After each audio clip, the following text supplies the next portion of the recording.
कैसे हो आप सब लोग। तो फ्रेंड्स, आज के सेशन में हम बात करने वाले हैं सीटेट के जीन पियाजे महोदय। जीन पियाजे एक ऐसे मनोवैज्ञानिक हैं जो इनके बिना सीटेट का पेपर अधूरा रहता है। यानी जीन पियाजे महोदय जब तक सीटेट के पेपर में आएंगे ही नहीं, समझो पेपर ही अधूरा होता है।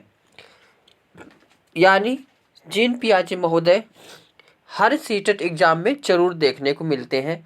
और मैं जब इस पे ऑनलाइन करवाया था तैयारी, तब भी जो मैं पॉइंट डिट्टो बताया था वही पॉइंट ही पिछली बार आ गया था।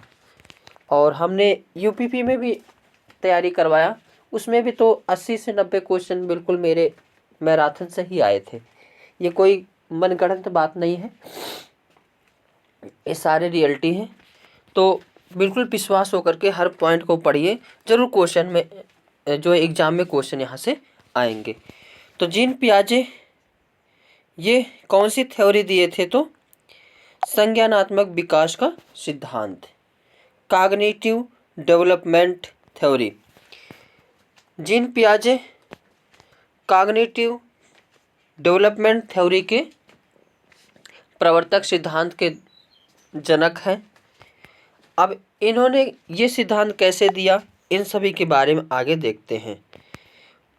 जीन पियाजे कहाँ के निवासी थे? तो स्विट्ज़रलैंड के निवासी हैं। और जीन पियाजे एक मनोवैज्ञानिक हैं। ये 2 पॉइंट यहाँ से बन जाता है। हालांकि पॉइंट आपके यूपी टेट के लिए रहेगा या टेट के लिए रहेगा। संज्ञानात्मक विकास का सिद्धांत का प्रतिपादन किसने किया? तो जीन पियाजे ने किया। आप सभी लोग इस वीडियो से नोट्स भी बना सकते हैं, और नोट्स एक बार बना लेंगे तो अच्छी खासी नोट्स बन जाएगी। प्रयोग किस पर किए थे? तो इन्होंने अपने 3 बच्चों और आसपास के बच्चों पर संज्ञान, ज्ञानात्मक और मानसिक विकास का अध्ययन करके इस सिद्धांत का प्रतिपादन किए थे। इस सिद्धांत को यानी कॉग्निटिव डेवलपमेंट थ्योरी को विकासात्मक सिद्धांत और अवस्था का सिद्धांत भी कहा जाता है, क्योंकि बच्चे का विकास जिस हिसाब से हो रहा था उस हिसाब से उस हिसाब से उनके अंदर क्वालिटी आती जाती थी, इसीलिए इसे विकासात्मक सिद्धांत कहा गया। और ये छोटे बच्चों के लिए था, छोटे बच्चों पर प्रयोग करके दिए थे, इसीलिए इसे अवस्था का सिद्धांत भी कहा जाता है। ये मोस्ट इम्पॉर्टेंट लाइन है, इस लाइन को ज़रूर देख लेना, याद कर लेना। पियाजे का मानना है कि जैसे जैसे बच्चों में जैविक परिपक्वता आती है, वैसे वैसे वे वस्तुओं के बारे में अपने दिमाग में कॉन्सेप्ट बना लेते हैं। ये डिट्टो लाइन ही पूछ ली जाती है कि जैसे जैसे बच्चों में जैविक परिपक्वता आती है, वैसे वैसे वह वस्तुओं के बारे में अपने दिमाग में कॉन्सेप्ट बना लेते हैं। किस मनोवैज्ञानिक ने कहा है? तो जीन पियाजे। पियाजे के अनुसार विकास पहले होता है, फिर अधिगम होता है। ये भी मोस्ट इम्पॉर्टेंट डेफिनेशन है, इसको बिल्कुल याद करना है। ये भी पॉइंट जो है एग्जामिनेशन में डिट्टो देख लिया जाता है। तो पियाजे महोदय ने बताया कि पहले विकास होता है, फिर जो है अधिगम होता है। और वहीं वाइगोत्स्की महोदय ने कहा पहले अधिगम होता है, फिर विकास होता है। इन दोनों में बराबर की टक्कर, और ये दोनों एग्जाम में इम्पॉर्टेंट जरूर डिफिनीशन पूछे जाते हैं। बस इसको याद कैसे करेंगे, ये थोड़ा सा बातें हैं। तो इनके सिद्धांत को विकासात्मक सिद्धांत कहते हैं, यानी इन्होंने पहले विकास पर ज़्यादा फोकस किया, इसीलिए इन्होंने बताया कि बच्चों में जो है विकास पहले होता है, फिर अधिगम होता है। ऐसे करके याद कर सकते हो, रिलेट करके। इन्होंने एक डिफिनीशन दी थी, ये भी डिफिनीशन मोस्ट इम्पॉर्टेंट है। डिफिनीशन क्या थी कि बच्चे सक्रिय ज्ञान निर्माता तथा नन्हे वैज्ञानिक हैं जो संसार के बारे में अपने सिद्धांतों की रचना करते हैं। ये मोस्ट इम्पॉर्टेंट डिफिनीशन है, याद कर लीजिएगा। बच्चे क्या है तो सक्रिय ज्ञान निर्माता हैं तथा नन्हे वैज्ञानिक हैं जो संसार के बारे में अपने सिद्धांतों की रचना करते हैं। आगे देखते हैं कॉन्सेप्ट ऑफ कॉग्निटिव डेवलपमेंट, यानी जो कॉग्निटिव डेवलपमेंट है इसका विकास कैसे कैसे हुआ, इन सभी कॉन्सेप्ट को देखते हुए चलते हैं। पहले कुछ वर्ड को देख लेते हैं, फिर हम लोग अभी मेन पॉइंट पर चलेंगे। अनुकूलन क्या होता है तो वातावरण के साथ, ये भी मोस्ट इम्पॉर्टेंट की जो है, कभी कभी प्रश्न में अनुकूलन ही पूछ लिया जाता है। अनुकूलन किसे कहते हैं, समायोजन किसे कहते हैं, साम्य धारण किसे कहते हैं, तो इन सभी को हम देखते हैं। अनुकूलन क्या है तो वातावरण के साथ अपने आप को ढालना अनुकूलन कहलाता है। अनुकूलन क्या है तो वातावरण के साथ, यानी आप चाहे जहाँ भी रहो, जैसे मार्केट में गए हो तो मार्केट का जैसा माहौल है उस हिसाब से ढल जाओ, यानी उस हिसाब से ढल गए तो उसे अनुकूलन कहा जाता है। जैसे कोई बच्चा होता है तो जब बच्चा छोटा सा रहता है तो मम्मी, जब नई नई शादी विवाह हुई रहती तो बहुत सारी चीज़ें, खिलौने रखे हुए होते हैं, तो बच्चा पूछता है ये मम्मी क्या है, तो आपस में ही ऐसे दिमाग में कॉन्सेप्ट बना लेता है, हाँ ये यहाँ ऐसे रहता है, ऐसे होता है, बस काम खत्म। यानी जैसे यहाँ पे आप देख रहे हैं टेडी बियर, तो पास में लगा रहता है, रखा रहता है, तो बच्चे जो है सोचते ये क्या है, अभी वो कुछ तो जान पाते नहीं, किसी से बोल पाते नहीं, किसी से कुछ कह नहीं पाएंगे, तो वो सिंपल सोच लेता हाँ ये हमारे साथ रहता है, यहीं पे ऐसे पड़ा रहता है, इसको इधर उधर हिलाया डुलाया जाता है और ये हमारे साथ ही सोता है बैठता है, तो इसके अनुसार अपने आप को ढाल लेता है। यानी वातावरण के साथ अपने आप को ढालना क्या कहलाता है, अनुकूलन कहलाता है। इसकी दो प्रक्रिया है। कितनी प्रक्रिया है तो दो प्रक्रिया है। कौन कौन सी है? पहला है आत्मसातकरण और दूसरा है समायोजन। आत्मसातकरण यानी एसिमिलेशन, ये भी मोस्ट इम्पॉर्टेंट है। इसका इंग्लिश को भी ये ध्यान देना है क्योंकि पॉइंट जो है कभी कभी इंग्लिश वर्ड दे दिया जाता है। तो एसिमिलेशन यानी आत्मसातकरण, इसमें क्या है तो पूरे ज्ञान को नए ज्ञान के साथ जोड़ना आत्मसातकरण कहलाता है। क्या है तो पूर्व ज्ञान को, ये भी मोस्ट इम्पॉर्टेंट है, याद कर लीजिएगा, एग्जामिनेशन में पूछता है आत्मसातकरण क्या है, तो पूर्व ज्ञान को नए ज्ञान के साथ जोड़ना आत्मसातकरण कहलाता है। जैसे बच्चा यहाँ पे अभी बचपन में टेडी बियर पास में देखा था, उसके साथ रहने वहने के लिए जो है अपने आप को अनुकूलित कर लिया। उसको बाई चांस देख लिया कुत्ता भी वैसे ही होता है ना, बिल्कुल डिट्टो, तो उससे क्या पता, उसे कुछ नहीं पता है, तो वह कहता मम्मी मम्मी, अगर बाई चांस बोलने वाला हो गया तो कहता मम्मी ये कुत्ता नहीं टेडी बियर है क्या, तो मम्मी उसको कहती है नहीं बेटा, टेडी बियर वो था और ये है कुत्ता। नहीं 100 पीस वाले कुत्ता आते हैं सफ़ेद, बिल्कुल बिल्ली भी सफ़ेद आ जाती है। तो यह अपने जो पहले ज्ञान था टेडी बियर के बारे में, उसमें थोड़ा सा चेंजिंग करके अब कुत्ते के बारे में जानने लगा। तो यहाँ क्या होता है, अपने पूर्व ज्ञान को नए ज्ञान के साथ जोड़ना आत्मसातकरण कहलाता है। आगे है समायोजन। समायोजन क्या है तो पूर्व ज्ञान में परिवर्तन करके वातावरण के साथ तालमेल बिठाना। यहाँ पे देखो क्या था, पूर्व ज्ञान को नए ज्ञान के साथ जोड़ लिया, डायरेक्ट जोड़ लिया, आत्मसातकरण हो गया। और जबकि समायोजन में क्या है, पूर्व ज्ञान में परिवर्तन करके वातावरण के साथ तालमेल बिठाना समायोजन कहलाता है। अब फिर कभी बच्चा ऐसे खेल रहा था, सफ़ेद बिल्ली देख लिया, अब वो पगला गया बच्चा, मम्मी ये क्या अब है, अभी तो टेडी बियर था, ठीक है मैंने किसी प्रकार उसको मान लिया, हाँ ये कुत्ता है, अब ये सफ़ेद क्या है, तो मम्मी बोली नहीं बेटा ये ऐसे कुत्ता है और ऐसे ये बिल्ली है, बिल्ली म्याऊं म्याऊं बोलती है, कुत्ता भाव भाव बोलता है, जबकि टेडी बियर कुछ नहीं बोलता है। तो हर चीज़ जो अपने पूर्व उसका विचार था, भाव था, उसमें चेंजिंग परिवर्तन करके वातावरण के साथ बिठा लिया, हाँ कि टेडी बियर कुछ नहीं बोलता है, टेडी बियर ऐसे होता है, कुत्ता ऐसे होता है, ये भी सफ़ेद हुआ तो क्या हुआ, लेकिन भौं भौं की आवाज़ करता है। बिल्ली भी सफ़ेद होती है तो क्या हुआ, बिल्ली जो है दूध पीती है, म्याऊं म्याऊं करती है। तो जो पहले पूर्व में ज्ञान था उसमें वातावरण के साथ तालमेल बिठा लिया परिवर्तन करके, यही क्या है तो समायोजन है। आगे है साम्य धारण या संतुलन। ये क्या होता है, साम्य धारण या संतुलन। इसके द्वारा बच्चा आत्मसातकरण और समायोजन की प्रक्रियाओं के बीच संतुलन कायम करता है। जैसे अगर मैं इसको अपने अनुसार बताऊं, साम्य धारण या संतुलन क्या होता है, इसको भी मोस्ट इम्पॉर्टेंट कर लीजिए। इंग्लिश में कहते हैं इक्विलिब्रेशन, इक्विलिब्रेशन।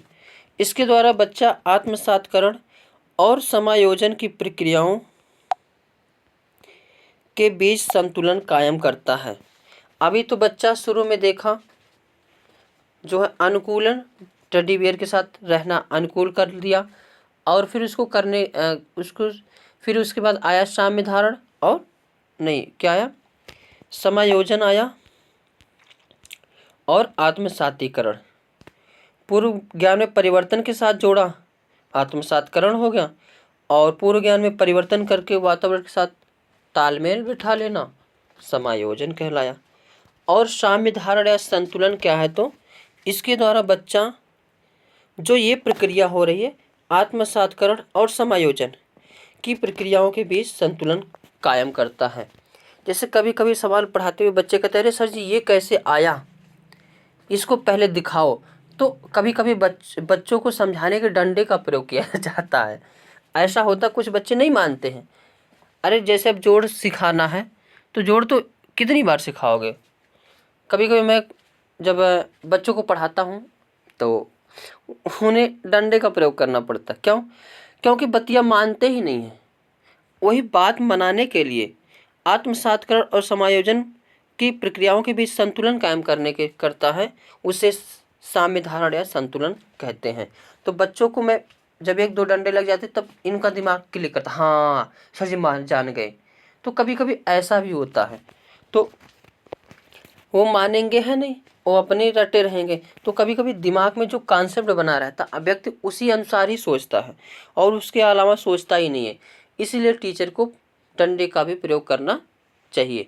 हालांकि एनसीएफ एनईपी ये सब डंडे का प्रयोग वर्जित किए हैं, लेकिन टीचर को साम दाम दंड भेद सब लगाना चाहिए। तो साम्य धारण या संतुलन समझ में आ गया होगा क्या है।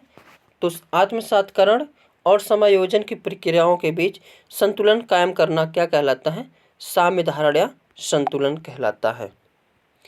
स्कीम्स क्या है तो अनुभव या व्यवहार को संगठित करने की ज्ञानात्मक संरचना है।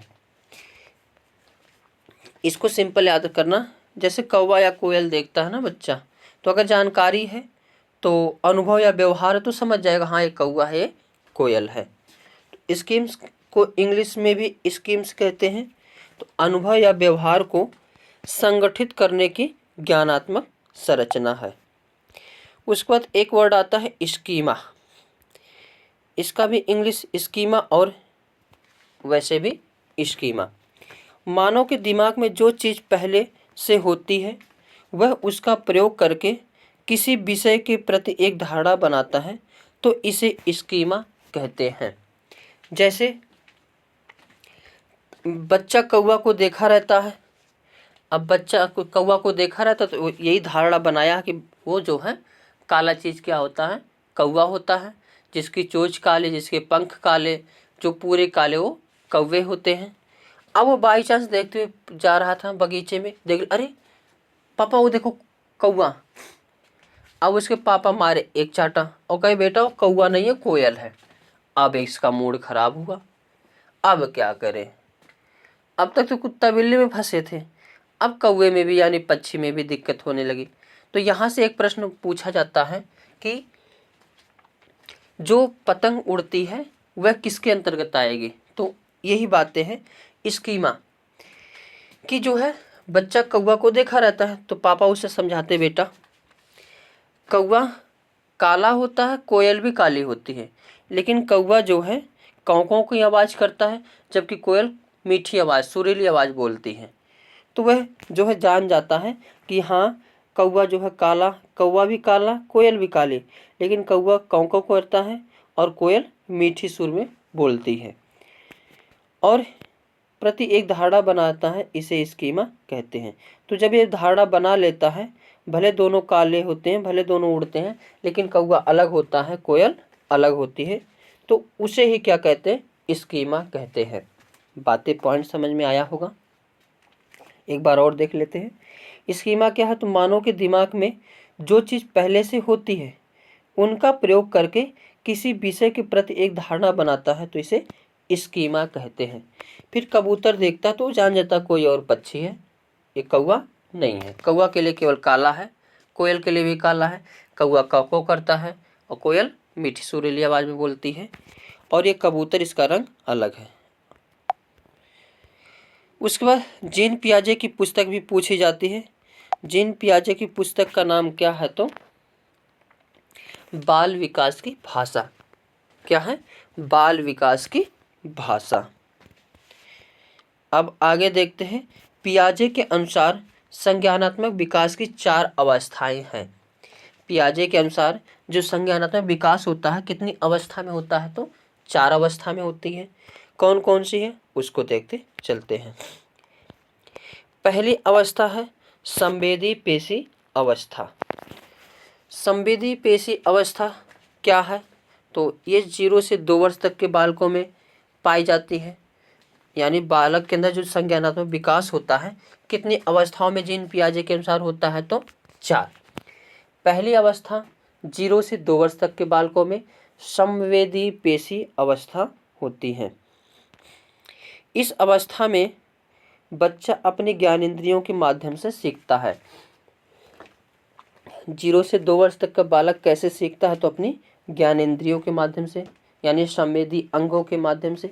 इसीलिए इसे संवेदी पेशी अवस्था कहा जाता है। जैसे जीभ, त्वचा, नाक, आँख, कान। संवेदी अंग कितने होते हैं, तो 5 होते हैं। आँख, कान, नाक, जीभ और त्वचा।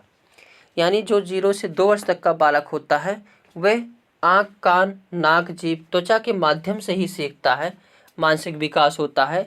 इसीलिए इसे संवेदी पेशी अवस्था कहते हैं। इंग्लिश में सेंसरी मोटर स्टेज। इंग्लिश भी याद करना है, क्योंकि कभी कभी जो है इंग्लिश वर्ड ही दे दिया जाता है, तो जो है थोड़ा सा मामला इधर उधर हो जाता है, इसलिए जो है इंग्लिश भी याद रखना है। Sensory motor stage. प्रश्न ये भी पूछ लिया जाता है, सेंसरी मोटर स्टेज जो है कितने से कितने वर्ष तक के बालकों में पाई जाती है, तो 0 से 2 वर्ष। नोट, ये मोस्ट इम्पॉर्टेंट कर लीजिएगा, मोस्ट इम्पॉर्टेंट। इसमें जो संवेदी पेशी अवस्था होता है इसमें वस्तु अस्थायित्व का गुण आ जाता है। प्रश्न पूछा जाता है कि वस्तु अस्थायित्व का गुण किस स्टेज में आता है, तो संवेदी पेशी अवस्था में। यानी इसमें बच्चा अपने दिमाग में वस्तुओं की छाप बनाना शुरू कर देता है, जिससे वह छुपी हुई वस्तुओं को भी ढूंढ लेता है। तो वस्तु अस्थायित्व का गुण जीन पियाजे महोदय के अनुसार किस वर्ष तक के बालकों में आ जाता है, तो 0 से 2 वर्ष। यानी संवेदी पेशी अवस्था के बालकों में वस्तु अस्थायित्व का गुण आ जाता है।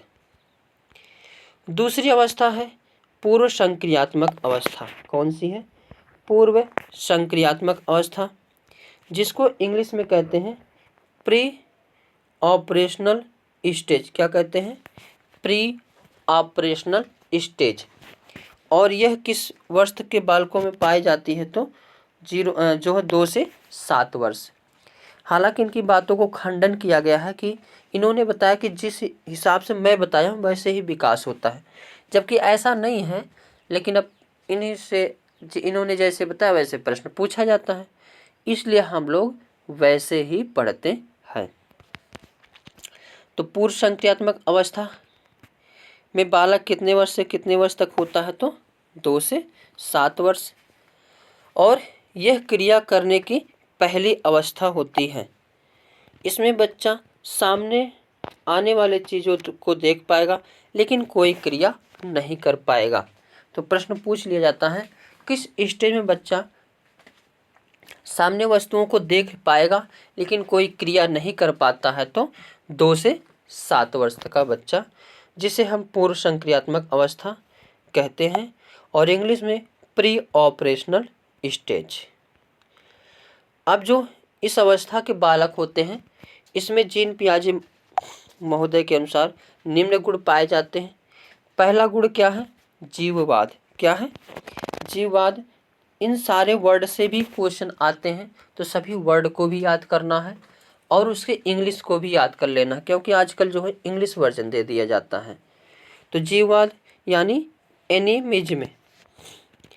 इस वर्ष का बालक होता है, उसमें बच्चा सजीव और निर्जीव वस्तुओं में अंतर नहीं कर पाता है। अगर छोटा बालक देखोगे गिर जाता है तो रोने लगता है, और रोने लगता है तो जहाँ पे गिरा रहेगा दरवाजे से लड़ा रहेगा या ज़मीन से पे गिरा रहेगा, तो सभी लोग कहते अच्छा ये धरती माता तुम्हें गिराई है, लो पटाक पटाक मार दी, तो बच्चा हंसने लगता है। यानी जब बच्चा 2 से 7 वर्ष तक का होता है तो वह सभी चीज़ों में जीववाद देखता है, यानी सभी चीज़ों में जीव होता है। इस कारण जब बच्चे गिरते हैं तो धरती पर मार दिया जाता है तो बच्चा क्या करने लगता है? हंसने लगता है, चलो मेरा कोटा पूर्ति हो गया, ये जो मुझे गिराया वह भी मार खा गया। अहम केंद्रित, यानी इस वर्ष के बालकों में अहम केंद्रित का भी गुण पाया जाता है, यानी ईगो सेंट्रिज्म। कौन सा गुण पाया जाता है? तो अहम केंद्रित, जिसे इंग्लिश में कहते हैं ईगो सेंट्रिज्म। सारे पॉइंट मोस्ट इम्पॉर्टेंट है, ये भी मोस्ट इम्पॉर्टेंट है। इसमें क्या होता है कि जब बच्चा यह सोचना शुरू कर देता है कि जो वह कर रहा है या सोच रहा है वह सब ठीक है और सभी लोग वही काम करें। कभी कभी देखोगे अगर कहीं फंक्शन में बच्चा गया है, आइसक्रीम खा रहा, क्या खा रहा? आइसक्रीम खा रहा है, तो वह सोचेगा सभी लोग क्या खाएं? आइसक्रीम ही खाएं। अगर मैं जो कुछ भी कर रहा हूँ वही सबसे अहम चीज़ है, वही सबसे अच्छा है, वही पापा मम्मी भी खाएं, वही सब लोग खाएं। तो इस वर्ष तक का, यानी जब बच्चा 2 से 7 वर्ष तक का होता है, उसमें अहम केंद्रित का गुण पाया जाता है, जिसको इंग्लिश में कहते हैं इगोसेंट्रिज्म। और इसमें क्या करता है बच्चा कि मतलब जो कुछ भी बच्चा कर रहा वही सब चीज़ क्या है?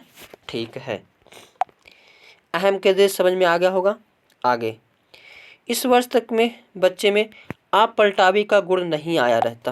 क्या इसमें आप पलटावी का गुण आता है? तो नहीं आया रहता है, इस चीज़ को ध्यान रखना है। यानी जब बच्चा 2 से 7 वर्ष तक के अंदर रहता है तो उसमें आप पलटावी का गुण नहीं आया रहता है। और आप पलटावी क्या है? तो यानी अगर बच्चों को पढ़ा दियो 6 + 4 = 10, तो 4 + 6 करोगे तो बच्चा नहीं कर पाएगा। यानी इस स्टेज में बच्चे में आप पलटावी का गुण नहीं आया रहता है। बातें समझ में आई होगी। आगे चलते हैं।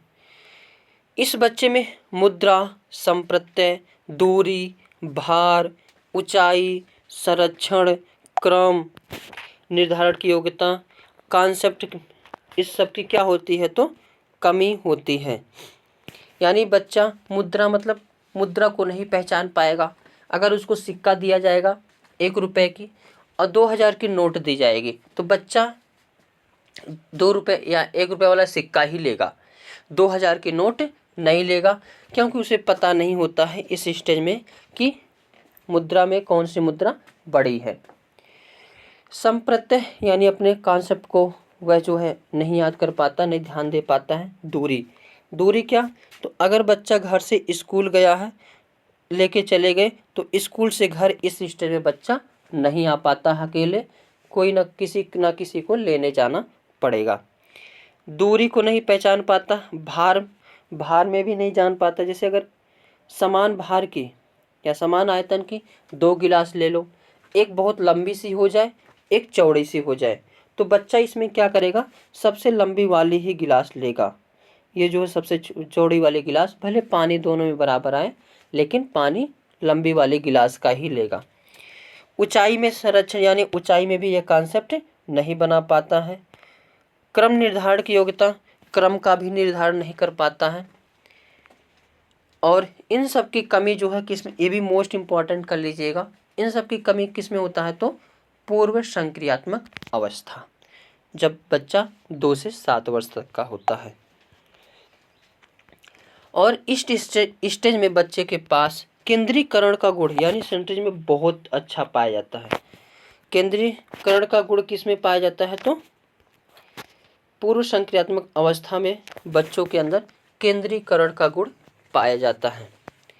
अब केंद्रीकरण क्या है, तो जब बच्चा किसी वस्तु की सारी विशेषता को छोड़कर केवल एक विशेषता पर ध्यान देता है, उसे केंद्रीकरण कहते हैं। जैसे लड़कियां चूड़ा बांध के जाती हैं स्कूल में और पेन लिए रहती हैं, अगर पेन से जूड़ा अपने क्या नाम है जो बाल को भी बांध ले, लपेट लेते हैं, लगा लेते हैं, और कभी कभी पेन से जो है मार दिया जाता है, तो अगर इन सारे चीज़ को कई सारे किसी भी चीज़ के कई सारे काम में लगा दो तो केंद्रीकरण नहीं होता है। अगर कलम का काम है केवल लिखना, तो केवल लिख रहे हो तो ये क्या है, केंद्रीकरण है।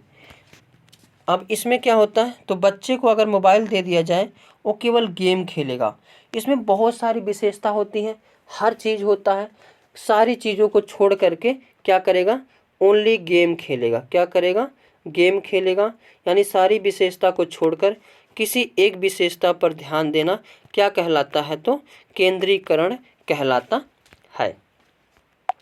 तो केंद्रीकरण का गुण किस बालकों में पाया जाता है, तो पूर्व संक्रियात्मक अवस्था यानी 0 से 7 वर्ष, नहीं 0 कह रहे, 2 से 7 वर्ष तक के बालकों में। अगली और तीसरी अवस्था है जीन पियाजे महोदय के अनुसार मूर्त संक्रियात्मक अवस्था। ये 7 से 11 वर्ष तक के बालकों में पाया जाता है। इसे इंग्लिश में कहते हैं कॉन्क्रीट ऑपरेशनल स्टेज। इस अवस्था में बच्चा सामने रखी हुई चीज़ों को देखकर कुछ ही कुछ कर सकता है या उन पर चिंतन करना शुरू कर देता है। मूर्त संक्रियात्मक अवस्था में आते आते बच्चा सामने रखी चीज़ों को देख पाएगा, समझ पाएगा और चिंतन करना स्टार्टिंग इस स्टेज से बच्चा करने लगता है। अभी इसके पहले जो आप पलटावी का गुण नहीं था, तो इसमें आप पलटावी का गुण आ जाते हैं।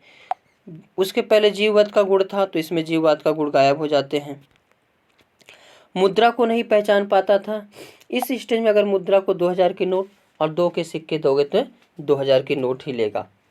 भार का संरक्षण, क्रम निर्धारण की योग्यता, आज की इसमें कॉन्सेप्ट का गुण क्या हो जाते हैं, आ जाते हैं।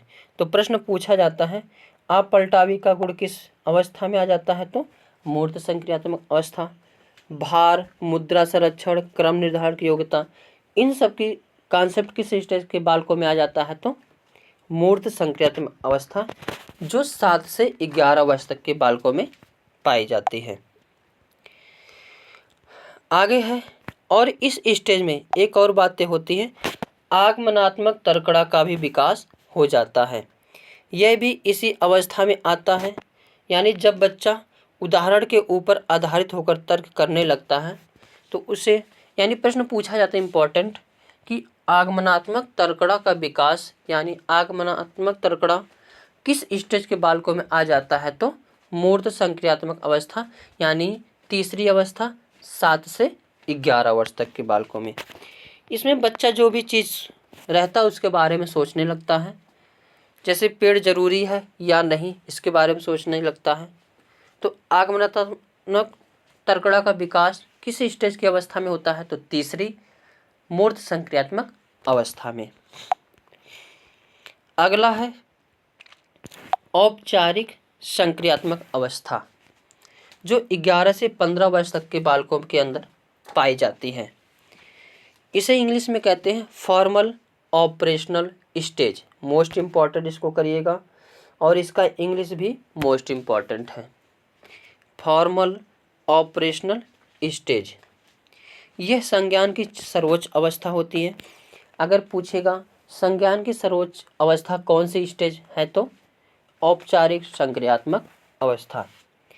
इसमें बच्चा अमूर्त चिंतन करने लगता है और इसमें निगमनात्मक तर्कड़ा का विकास होने लगता है, यानी इसमें बच्चा नियमों के ऊपर तर्क करने लगता है। यानी आप पेड़ से ऑक्सीजन निकलती है, कार्बन डाइऑक्साइड निकलती है, ऑक्सीजन हमको लोगों के लिए फ़ायदेमंद है, तो इन सभी के बारे में सोचना विचारने करने लगता है किस स्टेज में, तो औपचारिक संक्रियात्मक अवस्था। आगे देखते हैं, क्वेश्चन है, प्रश्न, कोई 5 साल की लड़की एक शर्ट को तय करते हुए अपने आप से बातें करती है। लड़की द्वारा प्रदर्शित व्यवहार के संदर्भ में निम्नलिखित में से कौन सा कथन सही है? तो पहला है जीन पियाजे और लेव वाइगोत्स्की इसकी व्याख्या बच्चों के विचारों के अहम केंद्रित प्रतिकृति के रूप में करेंगे। दूसरा ऑप्शन है जीन पियाजे इसे अहम केंद्रित भाषा कहेगा और लेव वाइगोत्स्की इसकी व्याख्या करते हुए बच्चे द्वारा निजी भाषा से अपनी क्रियाओं को नियमित करने के प्रयासों के रूप में करेगा। तो इसका बी ऑप्शन सही है। मैं इस क्वेश्चन को एक बार और बताया हूँ, जब मैं वाइगोत्स्की को अपने वाइगोत्स्की के सेशन को कराया तो उसमें भी इस क्वेश्चन का डिस्कस किया, और ये क्वेश्चन जो मोस्ट इम्पॉर्टेंट भी है, कहीं ना कहीं ये हर सीटेट में कहीं ना कहीं दिख जाता है। तो अगर लड़की कोई कपड़ा तय करते हुए अपने आप से बातें करती है, या हम सभी लोग भी कभी कभी काम करते हैं आपस में बुदबुदाते रहते हैं, तो ये सभी जीन पियाजे के अनुसार कौन सी भाषा होगी, तो अहम केंद्रित भाषा होगी। ये चीज़ को याद रखना है, क्या होगी, अहम केंद्रित भाषा होगी। और वहीं लेव वाइगोत्स्की के अनुसार प्राइवेट भाषा होगी, यानी निजी भाषा होगी। इसमें कौन सा ऑप्शन सही होगा? B option is the correct answer. और इसको बिल्कुल याद कर लेना, रट लेना है, हर सीटेट एग्जाम में देखने को मिलता है। अगला है जीन पियाजे द्वारा परिभाषित वह अवस्था जहां संज्ञानात्मक विकास की अपनी इंद्रियों के प्रयोग और बाहरी दुनिया का पता लगाने के प्रयासों से होता है। यानी इसमें संवेदी पेशी अवस्था जो 0 से 2 वर्ष तक के बालकों में पाई जाती है, यानी संवेदी अंगों द्वारा जो हम विश्व की या बाहरी दुनिया का देखते हैं, उस अवस्था के बारे में पूछ रहा है। तो इसमें जो कौन सा हो जाएगा, ज्ञानेंद्रिय अवस्था हो जाएगा। यहाँ कह रहा है इंद्रियों के प्रयोग से, इंद्रियों के प्रयोग बच्चा किस स्टेज में करता है, तो 0 से 2 वर्ष तक का जब बालक होता है तो संवेदी पेशी अवस्था में, यानी ज्ञानेंद्रिय अवस्था। तो इस प्रश्न का कौन सा ऑप्शन सही होगा? A option is the correct answer. अगला क्वेश्चन, जीन पियाजे के सिद्धांत का प्रमुख प्रस्ताव है कि, अब ये डिफिनीशन ही पूछ लिया गया है, क्या प्रस्ताव है? बच्चों की सोच गुणात्मक रूप से वयस्कों से भिन्न होती है, बच्चों की सोच वयस्कों से भिन्न होती है, या बच्चों की सोच मात्रात्मक रूप से वयस्कों से भिन्न होती है, या बच्चों की सोच वयस्कों से बेहतर होती है। तो इसका जो हो जाएगा, बच्चों की सोच जो गुणात्मक रूप से वयस्कों से भिन्न होती है।